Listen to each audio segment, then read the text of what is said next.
সমাজে কেউ একটু সফল হলেই সকলে মিলে সামাজিকভাবে তাকে সম্মানিত করার প্রচলন আমাদের সমাজে রয়েছে। তবে এই সমাজে এখনো ব্যাপকভাবে গড়ে ওঠেনি কোরআনের হাফেজদের সঠিক মূল্যায়ন।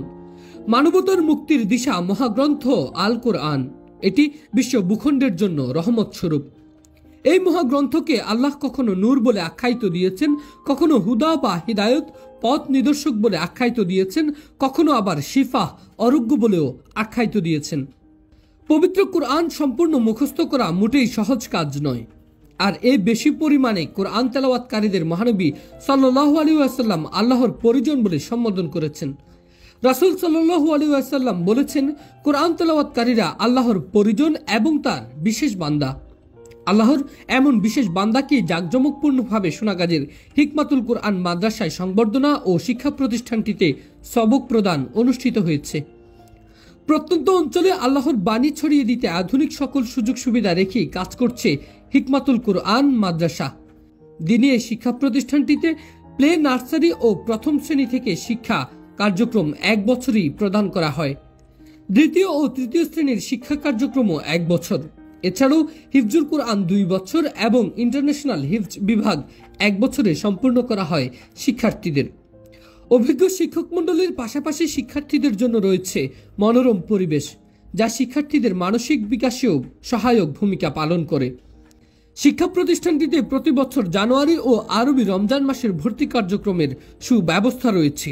ভর্তি সংক্রান্ত বিষয় এবং যে কোনো পরামর্শের জন্য যোগাযোগ করুন 01641647329 নাম্বারে। আসসালামু আলাইকুম ওয়া রাহমাতুল্লাহ। আমার নাম মোহাম্মদ সাউকাত হোসেন। আমি গত 1.5 বছর ধরে এখানে থাকি, হাফেজ হয়েছি। এই জন্য ওস্তাদের কাছে ধন্যবাদ জানাই।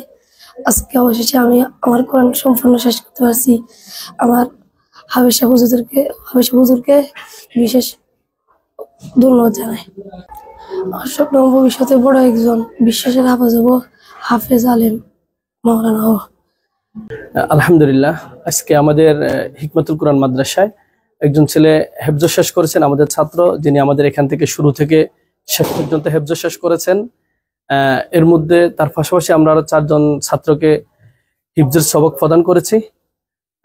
আলহামদুলিল্লাহ, এটা ছাড়াও আমাদের পূর্বে আরো প্রায় 10 থেকে 12 জন ছাত্র এই মাদ্রাসা থেকে শুরু করেছে এবং হেফজ শেষ করেছেন। আলহামদুলিল্লাহ, আমাদের হিকমাতুল কোরআন মাদ্রাসা প্রতিষ্ঠা লগ্ন থেকে আজ পর্যন্ত আমাদের আবাসিক অনাবাসিক ডে কেয়ারেই আমাদের ভর্তি চলছে। এবং আমাদের এখানে বিশেষ করে আমি বলি, যারা হিফজ শেষ করবে, হিফজ পড়বে, আমি বলি হিফজ শেষ করলে যে তাকে মাদ্রাসা পড়তে হবে, বড় আলেম হতে হবে এমন না। আমার ইচ্ছা, আমাদের মাদ্রাসা কর্তৃপক্ষ বা আমরা যারা আছি মাদ্রাসার সাথে, আমাদের হচ্ছে একটা ছেলে হাফেজ হবে, পাশাপাশি ডাক্তার হবে, হাফেজ হবে, ইঞ্জিনিয়ার হবে, দেশের সর্বোচ্চ জায়গায় পৌঁছবে। যদি একটা ছেলে হাফেজ হয় এবং পাশাপাশি দেশের কোনো বড় দায়িত্বে পৌঁছতে পারে, তার দ্বারায় দেশের কোনো লাভ না হলেও ক্ষতি হবে না, এটা আমরা আশা রাখি। এ পথ নিয়ে আমরা আমাদের পথ চলতেছি। ইনশাল্লাহ আমাদের আশা আগামী 2035 থেকে 2041 সালের মধ্যে আমাদের ছাত্ররা ইনশাল্লাহ এখান থেকে কেউ শিক্ষা ক্যাডার হবে, কেউ ডাক্তার হবে, কেউ ইঞ্জিনিয়ার হবে, দেশ পরিচালনা করার মতন তাদের যোগ্যতা অর্জন হবে ইনশাল্লাহ।